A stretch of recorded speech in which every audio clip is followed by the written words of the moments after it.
equipistas, é com muita alegria e satisfação que estamos aqui lançando o programa Papo de Equipista.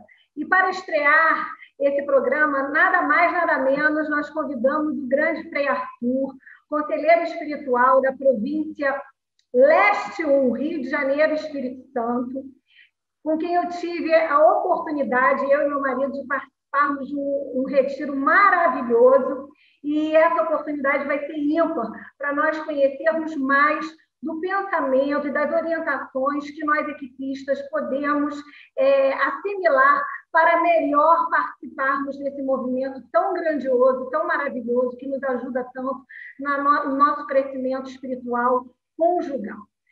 Boa noite, Frei Arthur, seja muito bem-vindo. Nós estamos aqui, eu, Bárbara Toledo e Sávio Bittencourt, somos casal formação do setor A Niterói. E eu gostaria já de inaugurar com uma pergunta. O que o senhor considera como ideal para uma reunião de equipe? Eu primeiro quero agradecer o convite que vocês fizeram do setor de Niterói, né, da província da região Rio 4. Queria falar que é um grupo imenso de casais que vão de Niterói até Cabo Frio, Rio das Ostras, muito animados com o movimento, e o movimento tem uma grande expansão nessa região. Eu que participei dos EACRES da província toda, eu fico muito contente em saber como é que vocês, casais, estão animados a continuar esse movimento dentro dessa região do Rio de Janeiro, e eu fico muito feliz de saber que tem casais tão especiais e dedicados como vocês, que querem cada vez mais se aprofundar nessa dinâmica e nessa mística das equipes de Nossa Senhora, né? Falando a respeito da reunião de equipe, eu acho que a gente tem que se ater àquilo que é o fundamental da reunião, que é essa partilha, o partilhar, e que passa por algumas dimensões. A partilha da palavra, que ela é expressa através das orações litúrgicas que são feitas, né, com os casais e o seu conselheiro, o seu animador espiritual, né? A partilha dos PCEs, que são os pontos concretos de esforço, né, deixados pelo Padre Cafarel como uma pedagogia a ser construída ao longo da caminhada do casal. A partilha da vida, né, que se dá a partir da coparticipação, se dá através de eu fazer com que o outro entenda o momento que eu estou vivendo na vida junto com a minha família, com os meus familiares. E a partilha que é a partilha do tema, o tema proposto ao longo do ano e que é dividida em capítulos. Então, uma reunião formal é um lugar de partilha, é um lugar onde eu posso me dedicar a falar de mim, do que eu penso, do que eu rezo, do que eu vivo, da minha experiência com Deus, da minha experiência com o meu cônjuge, né? E como isso tem feito crescer na santidade não somente a mim, como o meu sacramento do matrimônio, como a minha filha, né? Então, eu acho que uma reunião de equipe é a reunião da partilha em todas as suas dimensões, né? E aí vocês percebem que eu falei de tudo menos da comida, né? Porque a comida é o detalhe na reunião. A gente tem tanta coisa para partilhar que a comida é o detalhe no final. Mesmo sem comida, a reunião tem que acontecer, porque a partilha ela é algo muito mais profundo, interno, e que nos move para a gente continuar essa busca da santidade que o Padre Cafarel deixou tanto para os casais quanto também para os conselheiros e animadores através do sacramento específico da ordem. Arthur, o senhor é um pregador muito intuitivo e que usa muitas expressões coloquiais, com pitadas de humor e de emoção nos seus retiros em que o senhor prega, né? E também em todas as suas colocações. Também eu vejo uma experiência muito grande de sala de aula, porque o senhor tem essa experiência de cátedra, de ser professor, e eu sinto isso na manutenção da atenção das pessoas com esses recursos que o senhor usa. O senhor acha que a fé é uma coisa rebuscada ou a fé é um fenômeno simples?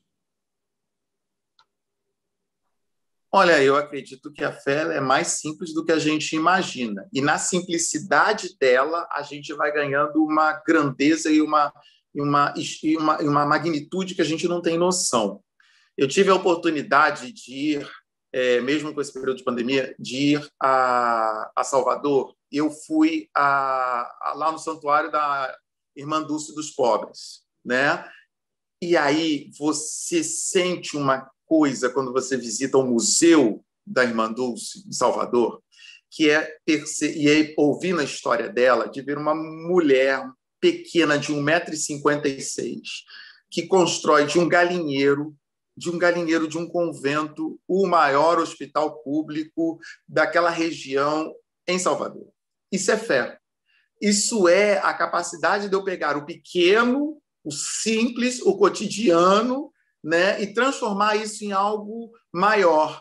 Né? Então, por que eu trouxe a Irmã Dulce como esse exemplo? Por causa disso mesmo. A gente, às vezes, fica preocupado com as grandes palavras e grandes manifestações que a gente tem que fazer para expressar a nossa fé, e a nossa fé ela nasce do cotidiano e da preocupação que a gente tem com o cotidiano.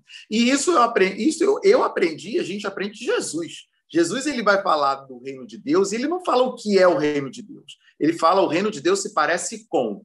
E aí se parece com mostarda, se parece com uma moeda perdida, se parece com uma ovelha desgarrada, ele vai usando dos elementos que são os elementos do cotidiano, daquele povo. Se hoje ele fosse falar, com certeza ele ia utilizar dos elementos que são os elementos que nós temos atuais. Ele iria falar de uma banda larga, ia falar de uma internet, ia falar dos elementos que nós conhecemos no celular. Por quê? Porque esse Deus é um Deus que se manifesta no presente cotidiano e naquilo que as pessoas podem entender. A gente tem um Papa, que é o Papa Francisco, que fala assim. Ele fala em metáfora o tempo todo. Se você pega as cartas do Papa Francisco, dos discursos que ele faz, ele o tempo todo está falando de coisas muito simples, de carta de mãe, de abraço. Ele não vem com as palavras rebuscadas para falar de fé. Mas falando de coisas simples e de cotidianos que vivemos, ele faz com que a fé seja algo muito mais profundo e muito mais dinâmico para a gente viver. Então, a fé ela é algo simples, sim, mas a partir da simplicidade da fé e da vivência, da experiência dessa fé, que incorpora no cotidiano dos seres humanos, a gente vai ganhando uma magnitude, uma grandeza, uma profundidade que não tem tamanho, que não tem como se explicar com discursos rebuscados, somente com a vida, né? É aquela grande história, né? As palavras convencem, os testemunhos arrastam. E a gente nasce mesmo para o testemunho da vivência, que as pessoas falam e olham e falam, veja, ele faz diferente, ele tem uma coisa que eu não sei entender o que é. E aquilo que eu não sei explicar o que é fé. É por isso que eu vejo algo diferente que brilha nos olhos dele, que os gestos dele são gestos amorosos e que não podem ser reproduzidos de uma maneira assim mecânica, por causa da fé. Porque a fé ela transpõe essas barreiras, que é muito mais da linguagem. Né? Nós não vamos pela linguagem, nós vamos pela experiência. A linguagem ajuda, né, a justificar, a explicar a fé, mas o que faz com que a fé cresça é o fazer, o saber fazer, o viver, o passar, o encarnar, né? O se encarnar. E aí eu termino com João, no capítulo 1, que ele fala assim, né, no Evangelho, né? O verbo se fez carne e habitou no meio de nós. Então, não é só a palavra, o verbo, a linguagem rebuscada. Não, tem que se encarnar. Se não se fizer carne, se não fizer presença e não estiver, não ficar, não permanecer no meio da humanidade e daquilo que a humanidade vivencia, não faz sentido e perde-se até a dimensão do divino, né? Frei Arthur, o senhor está falando do Papa Francisco, ele lançou esse ano, né, digamos assim, o projeto Cuidado. Foi na missa de 1º de janeiro, era o cuidado para uma sociedade de paz, de fraternidade, de solidariedade. Esse cuidado, o Sávio até usa isso, tem um trecho de um livro que ele escreveu, o cuidado é o corpo de delito do amor. Talvez eu agora, com essa sua fala, esteja justamente a encarnação da palavra amor. É o cuidado, são os atos, né, que você vai ter com o meio ambiente onde você vive, com a vizinhança que você convive, com o outro, né? A solidariedade, com o seu cônjuge, com a sua família, esse cuidado, e que tem que ser diário, né? Agora, e também como equipista, tem que haver esse cuidado dentro da equipe. E aí eu pergunto ao senhor o seguinte, qual a razão de ser, na sua opinião, da preparação prévia, do tema de estudo para aquele mês, né? As pessoas, esse cuidado também de nós prepararmos o tema de estudo para a reunião da equipe.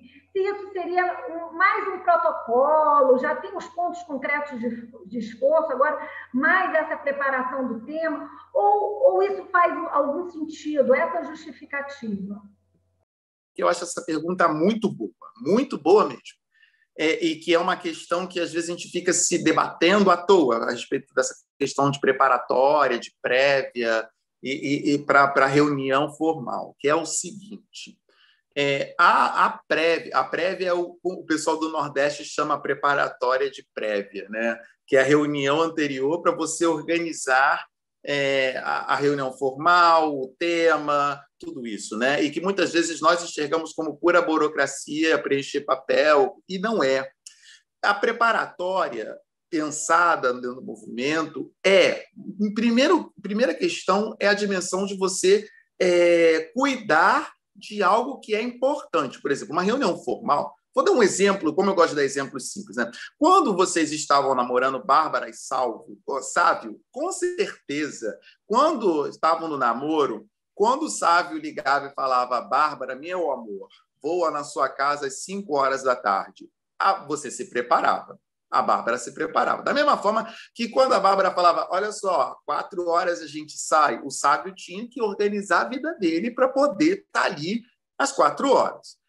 Isso aí é o cuidado de um com o outro. A gente se prepara para fazer as coisas, né? A gente se prepara para namorar, a gente se prepara. Natal. O que é Natal? Natal é preparação. Se você parar para pensar o que é o Natal, vai chegar, tenho que montar árvore de Natal, tenho que comprar presente, tenho que escalar aquilo outro, minha tia vai trazer a farofa, meu vizinho vai trazer o pernil.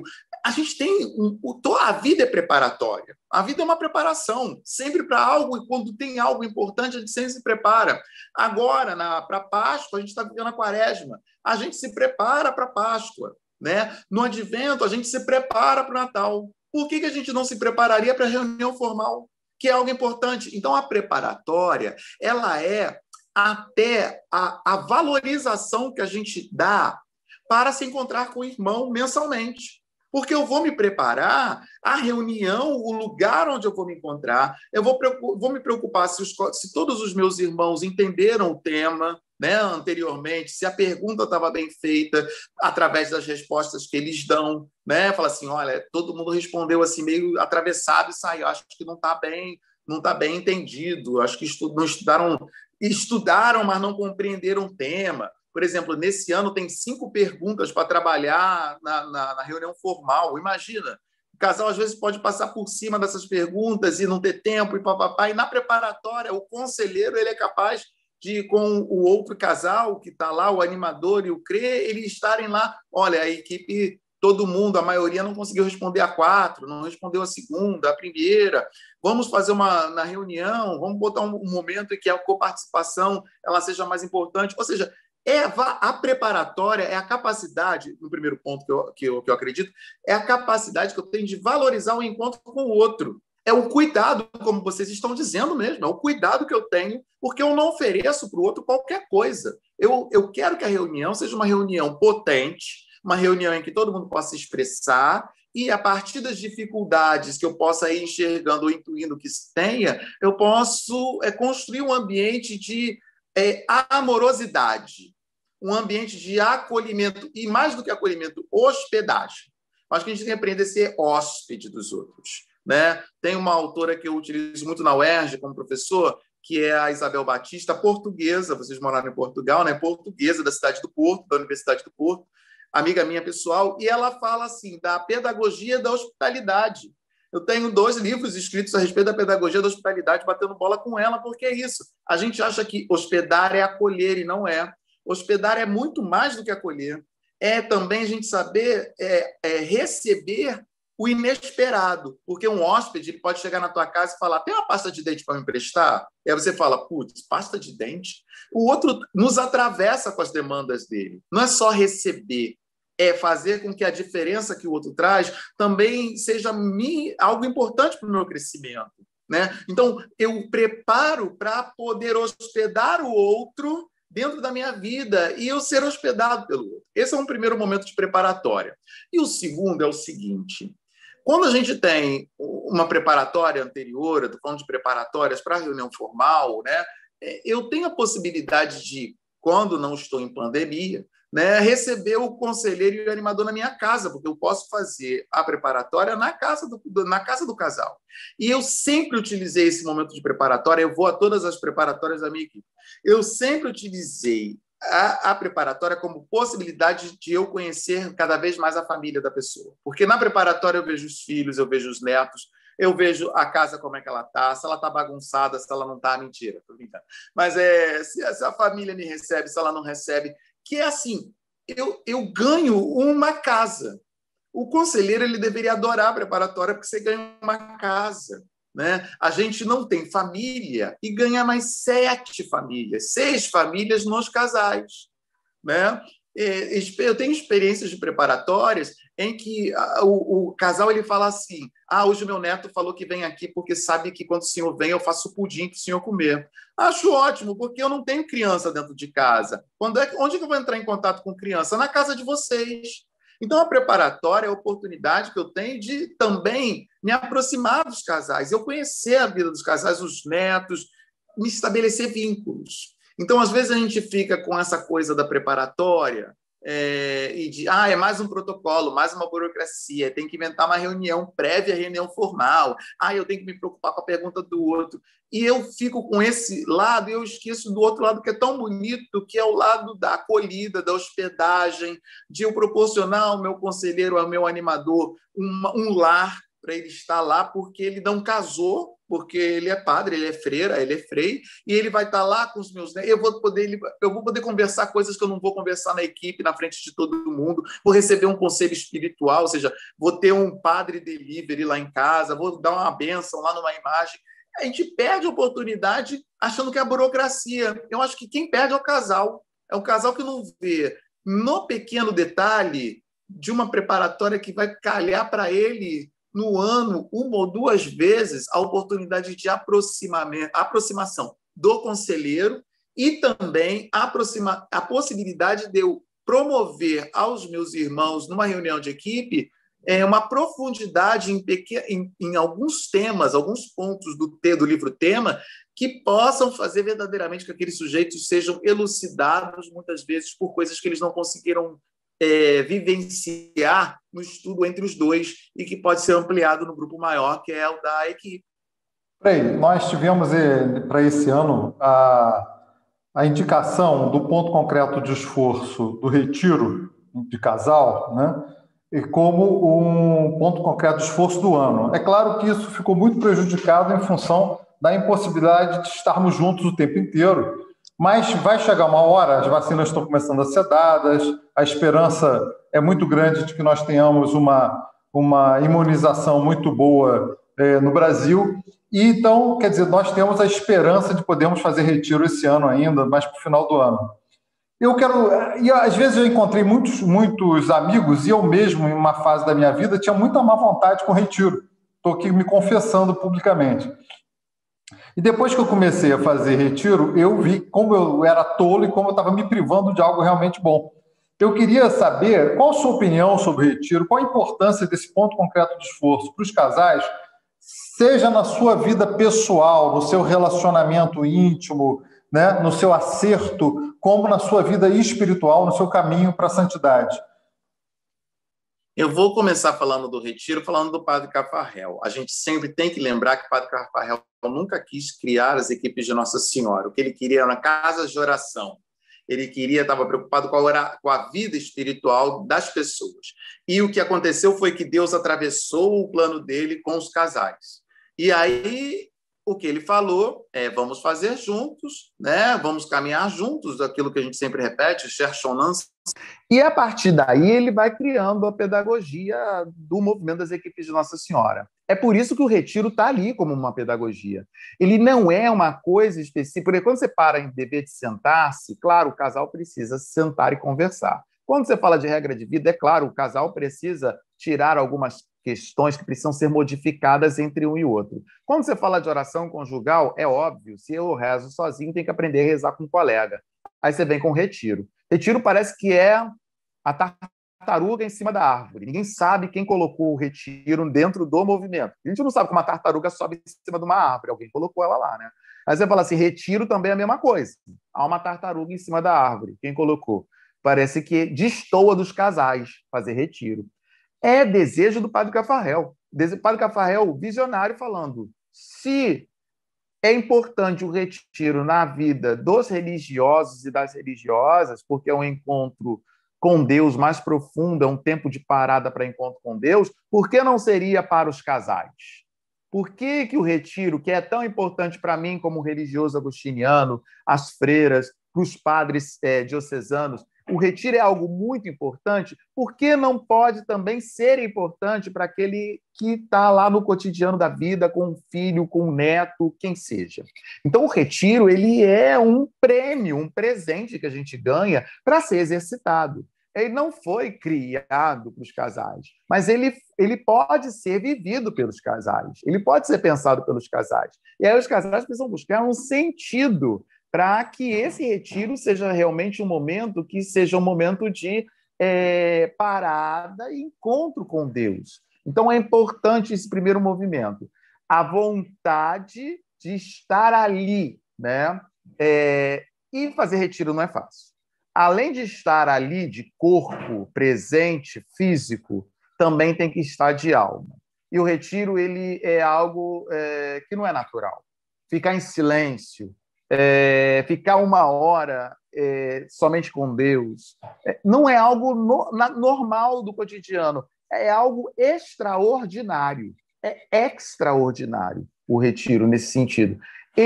A gente só vai ganhar valor, esse retiro só vai ganhar valor para a gente quando a gente exercitar.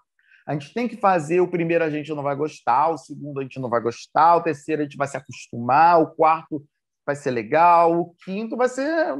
Pega um conselheiro mais ou menos e fala assim, agora eu estou começando a gostar. Né? É assim com os casais, é desse jeito com os religiosos. Né? Nós religiosos fazemos retiro de final de semana, depois no noviciado, que eu fiz noviciado. No final de semana, depois a gente faz 7 dias, 15 dias, 30 dias de retiro, em silêncio. É uma progressão, isso não é de uma hora para outra. E o retiro ele é fundamental para a vida de qualquer ser humano. E para o casal mais ainda. Porque vocês, como casais, têm tantas atribulações, né? Estão preocupados com tantas coisas, que no retiro é o momento de descansar. Que não significa dormir o dia todo, mas descansar em Deus. Né? Descansar nas suas preocupações, no seu olhar, a partir do olhar de Deus, a partir da Sagrada Escritura, a partir do movimento que você faz de rezar junto com o seu cônjuge e ao lado dele buscarem uma outra solução ou verem a vida desde um outro prisma, fora da realidade de Niterói, fora da realidade do trabalho, fora da realidade das preocupações da casa, e ter apenas Deus, a Bíblia, aquele ambiente de silêncio para poder pensar e repensar nos rumos que vão dar para a sua própria vida. Então, o retiro ele é um PCE fundamental. Terminando, é claro que nesse período do Covid, nós não fizemos um retiro como gostaríamos de ter feito. Fizemos recolhimentos espirituais, vivências espirituais, coisa parecida. E, particularmente, eu, Frei Arthur, acho que esse ano o retiro ainda será estranho para nós, diferente. Por quê? Mesmo imunizados, mesmo com todas as precauções, nós não sabemos o que vai acontecer. Bandeira vermelha, bandeira amarela, bandeira preta, bandeira roxa, cada dia é uma bandeira diferente. Vai, se fecha isso, abre aquilo outro. E eu acho que a gente deveria começar a ensaiar retiros híbridos. A gente vai ter que começar a pensar em outras formas. Mas a gente vai ter que criar um sistema no qual a gente vai ter que manter aceso esse desejo de parada, né? Se for para ir para uma casa de retiro de máscara, não vai poder ser 50 casais. Não vai dar, né? Pelo distanciamento ou coisa parecida. E aqueles que não vão fazer naquele momento, que momento irão fazer? Ainda temos muito que conversar a respeito disso. Mas eu acho que a Covid ou qualquer outra coisa não pode nos impedir do desejo e da vontade de fazer o retiro, de fazer esse momento de parada, de encontro com Deus profundo e de aproximação dos cônjuges diante de Deus. Porque eu acho que esse é o grande e a relevância maior quando a gente pensa em retiro dentro das equipes de Nossa Senhora. Maravilha! Quem sabe até um retiro que seja propor um casal ir para um lugar determinado, ele escolhe, e dali ele ouvir as palestras, responder as perguntas, enfim, seria também uma forma, de repente, segura, ou com a sua equipe, só a equipe, de repente, né? São ideias que... O ideal é o setor, mas, se não for possível, a equipe poderia, com seu conselheiro espiritual, fazer esse retiro, que aí seria mais fácil você encontrar uma localidade, um lugar que pudesse acolher 7 casais. Perfeito! Eu acho assim, essa ideia que você está falando, Bárbara, eu acho perfeita. Não, eu acho que há o ideal seria o setor fazer o retiro. Mas, às vezes, o ideal não dá para ser vivido. A gente vai viver o real. Existe o ideal e o real. O real, às vezes, então, vamos a nossa equipe fazer o retiro?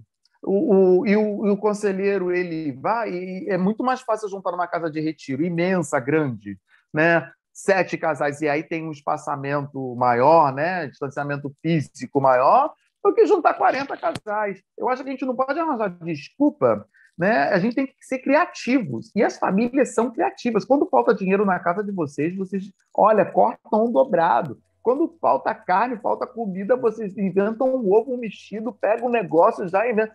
Gente, criatividade é com vocês. Então, acho que essa criatividade tem que ser utilizada nesse momento de retiro. E não tem ali algo que seja impeditivo para que a gente possa utilizar de criatividade. A gente tem que manter uma certa regularidade e um padrão dentro do movimento. Mas eu acho que essa liberdade também ela tem que ser criada de acordo com o tempo que a gente vive. Então, eu acho que o retiro tem que ser pensado. Eu já ouvi gente nos EACs da vida aí que eu participei, tipo assim, para que escolher o PCR retiro se a gente não pode fazer o retiro todo mundo junto porque tem um Covid? Eu falo assim, que bom que escolheram PCR retiro, porque aí eu vou ter que ser criativo para inventar um retiro que atenda a demanda mesmo com Covid.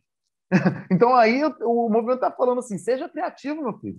Vamos construir algo junto, vamos transformar isso aí em algo diferente, né? Adorei a ideia, tipo assim, pega o material e o casal vai escolher um lugar e de lá assiste as palestras e vai, assim, estou aceitando sugestões. Eu acho que quanto mais sugestões e construção coletiva nós fizermos, vamos sair ganhando todos nós e vamos cumprir esse PCE que é importante para os casais, para o conselheiro, para o movimento como um todo. E esse material pode ser o mesmo, pode ser unificado partindo, né, da província, quer dizer, da super-região, enfim, orientado. Eu gostaria de fazer uma outra pergunta para o senhor. Eu tenho mais 2, viu, Sávio? Que eu sou muito perguntadeira. Mas uma que eu gostaria de fazer é que nós analisamos o livro para fazer a palestra sobre o tema de estudo desse ano, no pós-EAC, do nosso setor.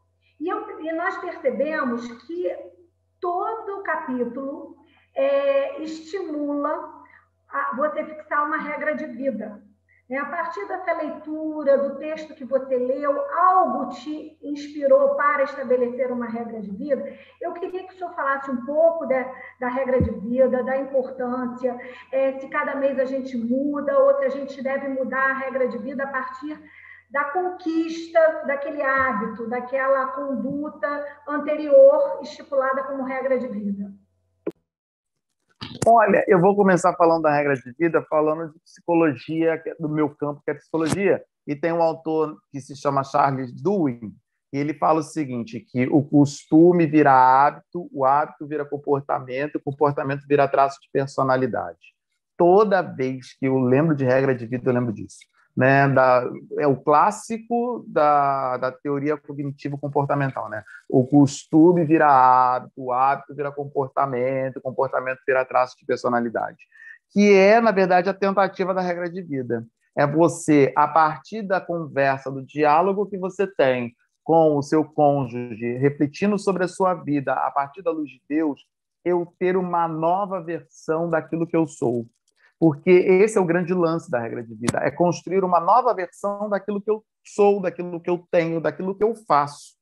Não é, tipo assim, mudar a personalidade como um todo, mas eu, dentro da minha personalidade, com os meus caracteres, eu ser capaz de apresentar o melhor que eu posso ser dentro daquilo que aparece como dificuldade. É um costume que acaba atrapalhando, porque virou hábito, e esse hábito não ajuda ninguém a crescer dentro da casa, do relacionamento. Então, eu mudo o meu costume para criar um novo hábito, e esse hábito, de tanto eu regularmente realizá-lo, acaba fazendo parte de um comportamento, de um traço da minha própria personalidade. Então, a regra de vida, tem que ser uma meta possível. Também não dá adianta assim, eu vou, sei lá, a regra de vida é... E também tem que pensar que tipo de regra de vida que é. Minha regra de vida é ganhar R$1 milhão.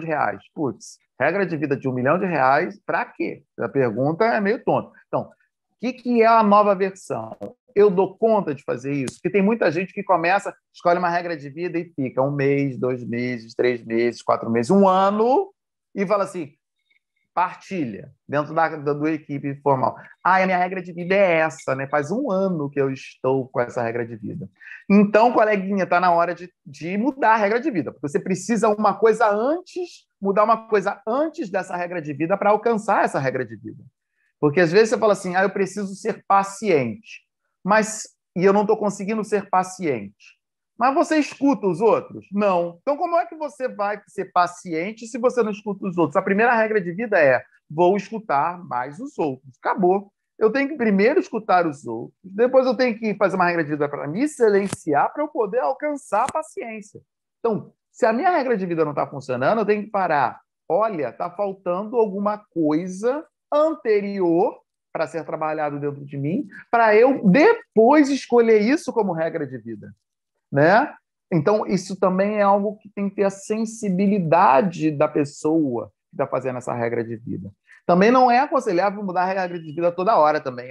Mudei hoje, amanhã, ou tipo, não está dando certo essa, vou mudar para outra.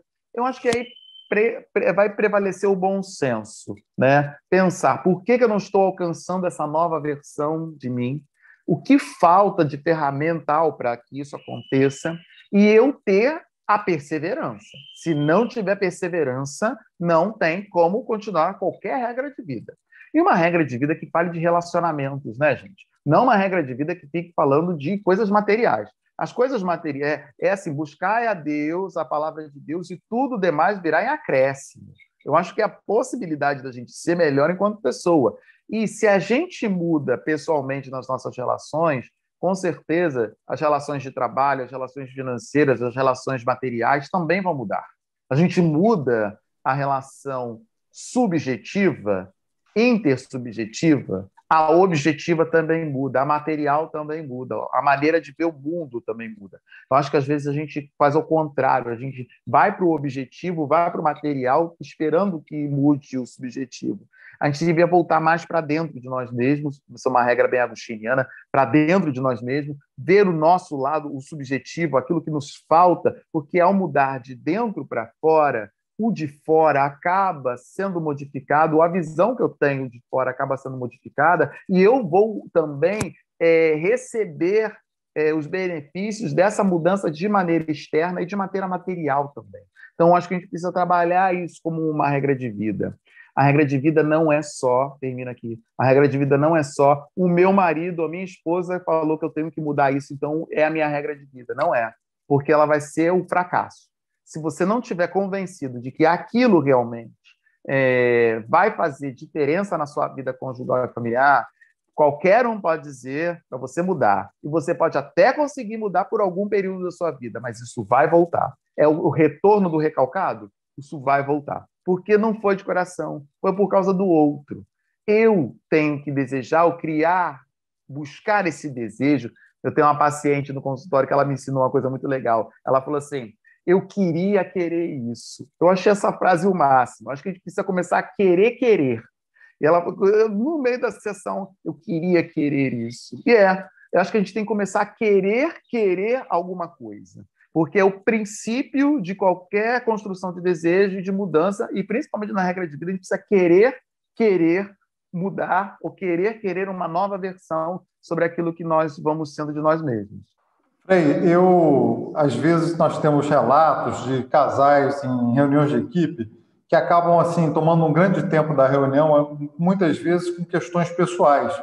É claro que há sempre um momento para uma acolhida, para divisão, né? Até na oração nós pedimos perdão pelo peso que sobrecarregamos a equipe, mas muitas vezes se transforma a reunião de equipe num grande divã e se perde até o momento da espiritualidade. O senhor concorda com essa minha observação? Perfeitamente. Reunião formal não é grupo de terapia grupal. Não é. E tem gente que faz isso. E aí é bem complicado, porque a reunião formal ela é o momento da pequena igreja na sua casa. É tudo visto à luz da palavra de Deus. O conselheiro está lá para dar esses conselhos a partir da teologia. É um ser humano que fez teologia, ele vai dar uma visão de mundo a partir daí. Ele não é o terapeuta de casal, não é o terapeuta de família, embora ele possa ser sacerdote, religioso, psicólogo ou psicanalista, mas ele ali... Vou dar exemplo meu. Eu sou psicanalista, doutorado em psicologia, mas lá na reunião formal, eu não sou nada disso. Eu sou o religioso. Eu tenho que conduzir as questões para as dimensões religiosas. É claro que, nesse momento, muita coisa da psique humana, dos afetos, vai aparecer. E aí o conselheiro ele vai ter que ter esse bom senso de falar aqui até aqui. A partir daqui é uma outra conversa. A gente vai ter que acolher esse casal, mas eu acho que a gente também tem que criar outros espaços para poder continuar temas que não vão ser resolvidos na reunião formal. Tá? Então, tem temas que não serão resolvidos daquele casal numa reunião formal de 2 horas ou de 2 horas e meia. Não vão. E vai impedir com que outras pessoas também possam se expressar naquele momento. Nesse momento, quando você vê que um casal está muito angustiado, é falar para ele assim, nós acolhemos isso, tá? Mas eu prometo, semana que vem eu vou na tua casa, ou você vem aqui na paróquia, ou vem aqui na minha comunidade, vamos conversar separado. Ou na reunião preparatória vai ser na sua casa, a próxima, vou chegar 1 hora antes do outro casal, porque eu preciso conversar com vocês. Aí o conselheiro ele vê o espaço e a possibilidade de se conversar separado com esse casal. Porque também não é só falar, também tá bom, você está com problema seu, procura um psicólogo. Não. Às vezes ele precisa de um aconselhamento com a propriedade e com um tempo que na reunião formal não vai se dar. Então, tem esse elemento. Os casais precisam perceber que a reunião formal ela não é uma sessão de terapia grupal e que não vai ser dado aos sujeitos as soluções dos seus problemas. Depois, outro ponto às vezes a gente traz para a reunião formal coisas que são do fórum íntimo para a gente ter cúmplices. E eu morro de medo disso. Né? Seja assim, eu falei para ela ou eu falei para ele que ele devia agir assim. Vocês não concordam com isso? Eu corto logo aí. Nós não concordamos com nada. Porque isso aqui não é o fórum da decisão do tipo, fico do lado da mulher, fico do lado do homem.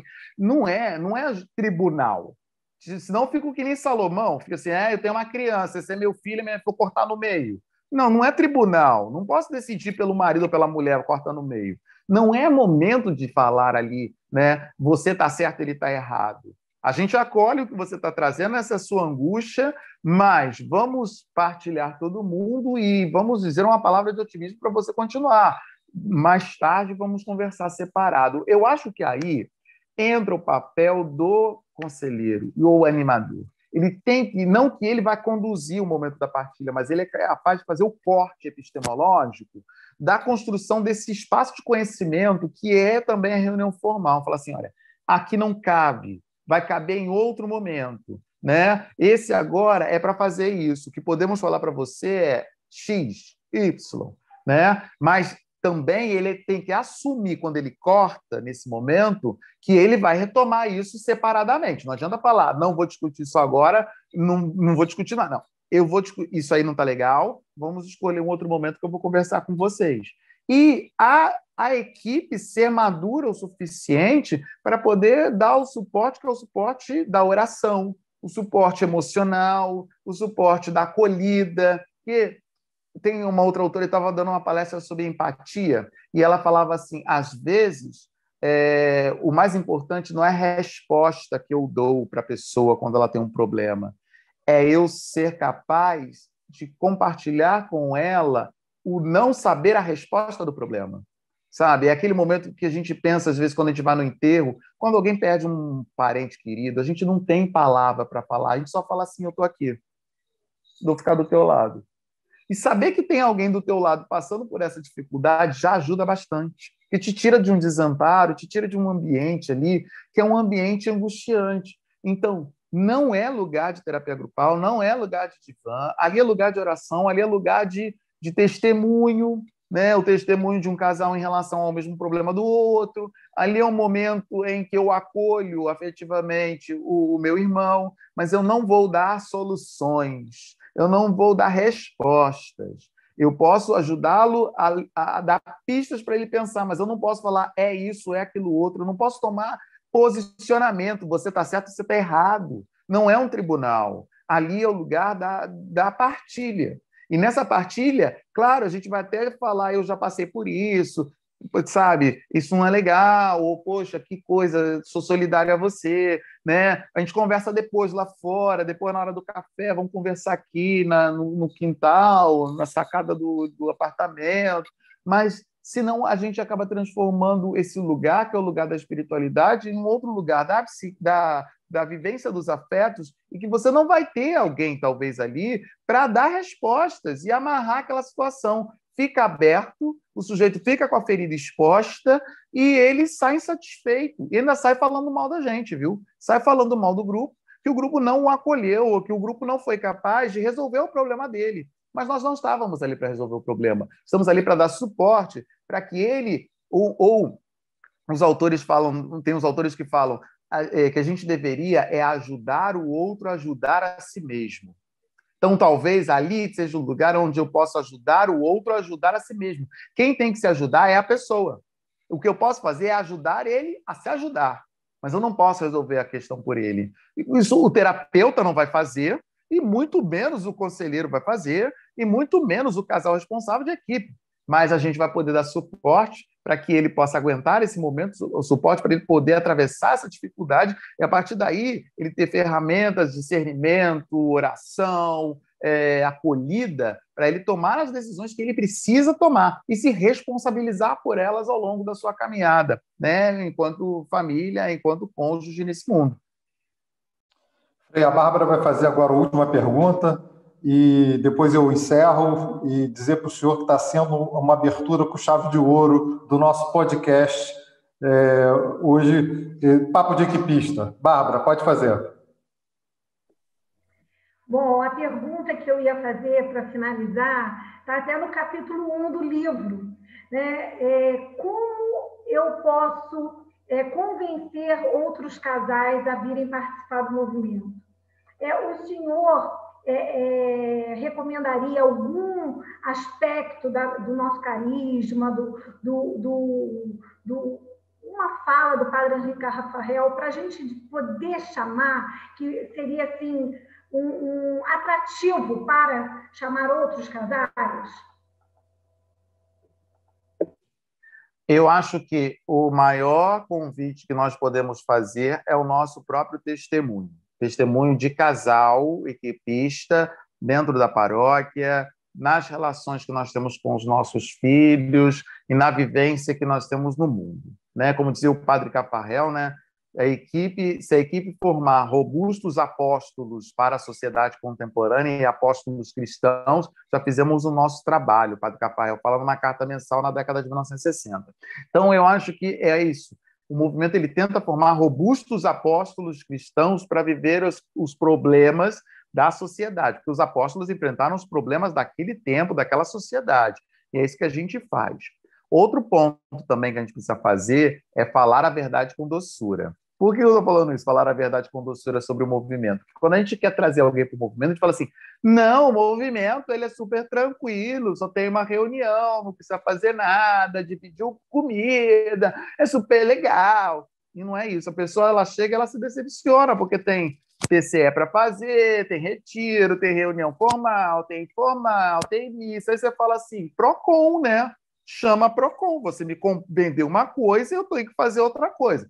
Cara, você não leu a parte de baixo que tinha a letra pequenininha. Não, olha só, não vou me enganar ninguém. Também não precisa chegar e falar assim, olha só, o movimento é exigente, porque o padre Caparrel disse, seu amor exigente me edifica. Então a gente tem que fazer oração, tem que fazer retiro, tem que ir para a missa, tem que fazer aquela coisa. Esse verbo tem que me irrita profundamente. Assim, tem que, não existe o verbo tem que, né? Senão a gente vai de um extremo para outro. A gente fala que não é quase nada, ou largue a sua vida para viver o movimento. Não, fale assim, tem reunião, mas demora 2 horas, mas é divertido. A gente tem que sempre falar a verdade, mas com amorosidade. E sempre falar o que você sente quando vive essa experiência.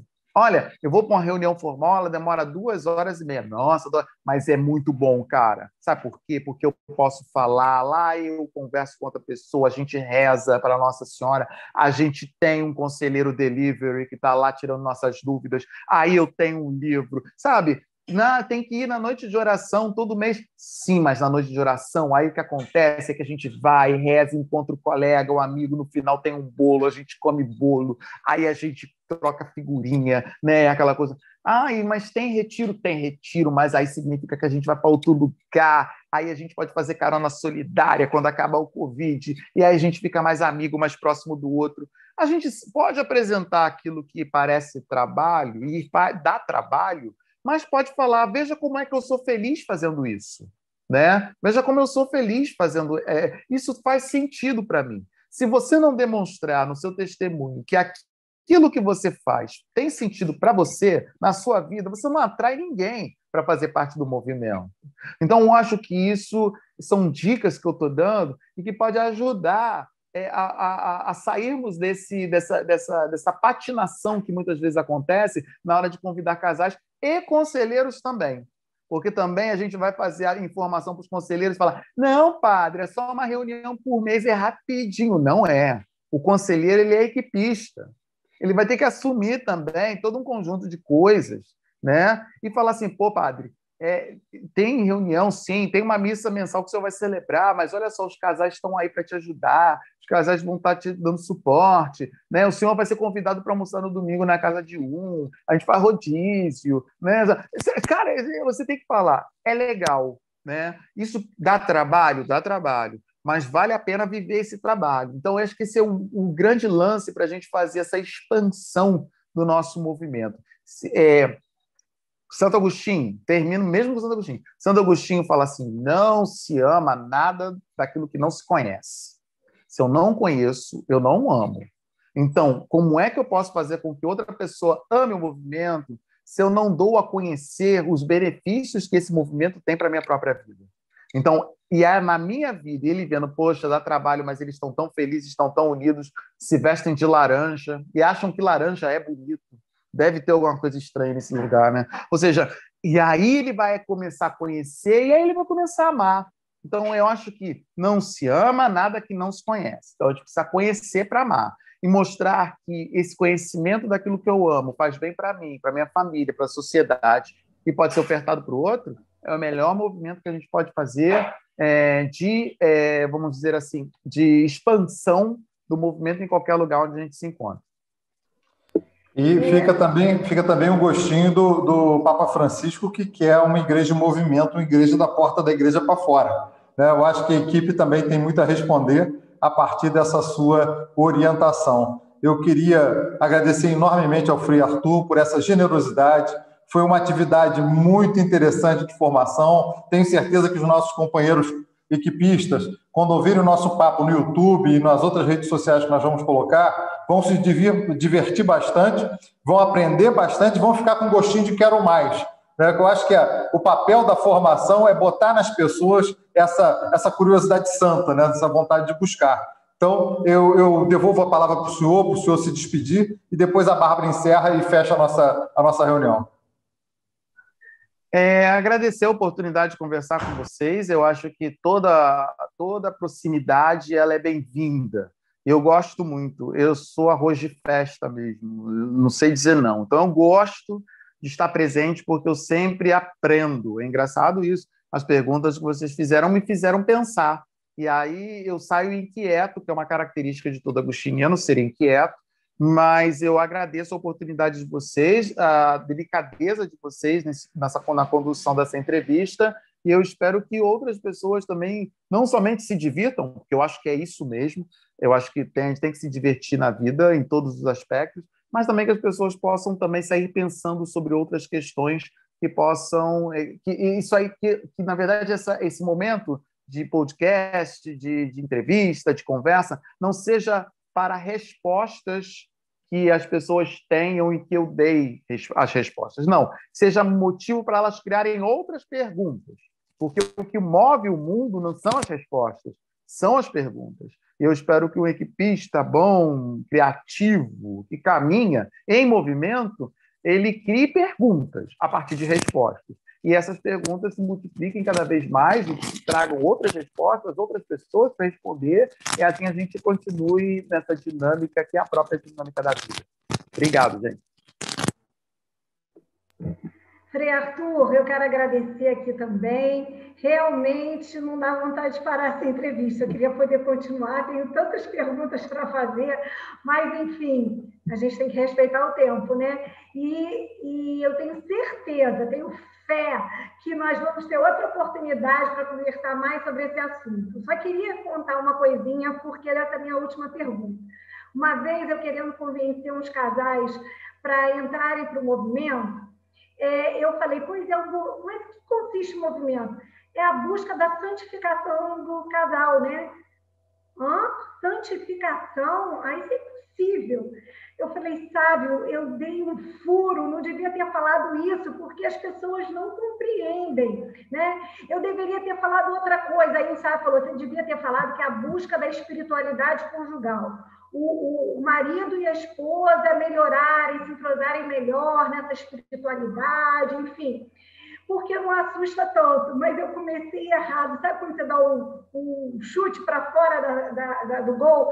Mas eu fiquei tão triste, eu falei, acho que eu perdi uma turma que seria, assim, interessante para participar. Mas desculpa, né, essa minha colocação, mas o senhor trouxe uns recursos muito bons, porque a gente fica querendo realmente convidar mais gente para participar, né? Porque a gente usufrui desses benefícios, vê que a nossa vida conjugal melhorou, familiar, e que a equipe, com certeza, teve um papel fundamental nesse progresso, né? E que ainda falta muito, mas a gente vai chegar lá. Muito obrigada pela sua participação, pelo seu sim nesse lançamento do Papo de Equipista.